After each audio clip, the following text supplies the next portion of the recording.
सहकारिता मंत्री उदयलाल आंजना चित्तौड़गढ़ जिले के दौरे पर रहे। मंत्री उदयलाल आंजना ने चित्तौड़गढ़ में फर्स्ट इंडिया के साथ खास बातचीत में कहा कि विधानसभा चुनाव में भले ही 2 माह का वक्त बचा हो, लेकिन प्रदेश में गहलोत सरकार के खिलाफ एंटी इनकम्बेंसी नहीं है। मंत्री उदयलाल आंजना ने प्रधानमंत्री मोदी के बयानों पर निशाना साधा।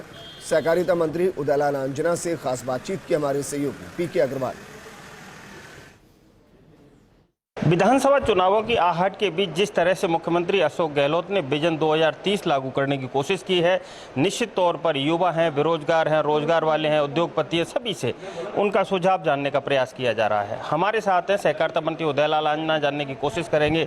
निश्चित तौर पर मुख्यमंत्री अशोक गहलोत प्रयास कर रहे हैं कि 2030 का विजन किस तरह से हो, उसके लिए वो संवाद कर रहे हैं। कैसे देखते हैं आप इस प्रयास को?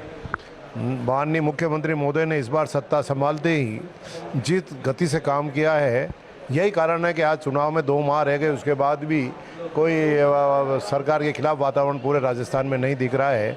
और एक दिन की सूचना पर 50-50 हज़ार आदमी की भीड़ इकट्ठी होती है, तो ये लोकप्रियता है। और ये काम है 3 साल का, क्योंकि पहले तो कोरोना से 2 साल समय बीत गया, लेकिन 3 साल में जो काम करके दिखाया, इससे जनता भी आशान्वित है कि ये आदमी को अगर कोई विज़न दे रहा है 2030 तक का, तो निसंदेह राजस्थान में आधारभूत परिवर्तन होगा। और इसी कारण से लोग इतने जुड़े हुए हैं। निसंदेह मुख्यमंत्री महोदय का विज़न 2030 का जो सोचा है, वो निसंदेह राजस्थान में आमूलचूल परिवर्तन लाएगा।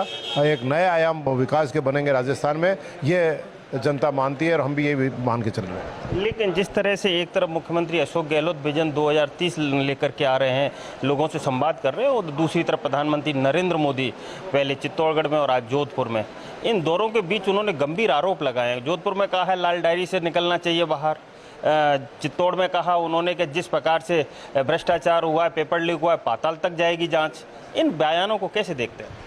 मेरी रैंक प्रधानमंत्री पे आरोप लगाने की हैसियत मेरी नहीं है, लेकिन एक प्रधानमंत्री सरी का आदमी एक लाल डायरी की बात करे। जो लोग बोफर्स के नाम पर सत्ता में आए, बोफर्स में आज दिन तक उनको क्या मिला, ये झूठे बदनाम करने का ये केवल प्रयास है। उन्होंने जनता से वादा किया था कि हम डीजल पेट्रोल सस्ता करेंगे, उसका क्या हुआ? उन्होंने कहा था कि हम किसानों की आय दुगनी करेंगे, उसका क्या हुआ? उन्होंने कहा 2000 लोगों को रोजगार देंगे, उसका क्या होगा? उन्होंने कहा था काला धन लाएंगे, उसका क्या हुआ? जनता उनका सवाल पूछा कि लाल डायरी का नहीं पूछने वाले। लाल डायरी तो फर्जी कागज का पुलंदा है, एक किसी क्रिमिनल आदमी ने पैक करके दे दिया। और लाल डायरी से बड़ा मुद्दा इनके पास आज दिन तक कोई मिला गया इस सरकार के खिलाफ? तो ये तो सहकारिता मंत्री उदयलाल आंजना साफ शब्दों में कहना है कि निश्चित तौर पर मुख्यमंत्री अशोक गहलोत की गारंटी पर, प्रधानमंत्री की गारंटी पर प्रदेश की जनता भरोसा करने वाली नहीं है। उन्होंने भाजपा सरकार पर तंज भी कसे हैं। कैमरा पर्सन चंद्रेश जैन के साथ P K Agarwal, first India news, Chittorgarh.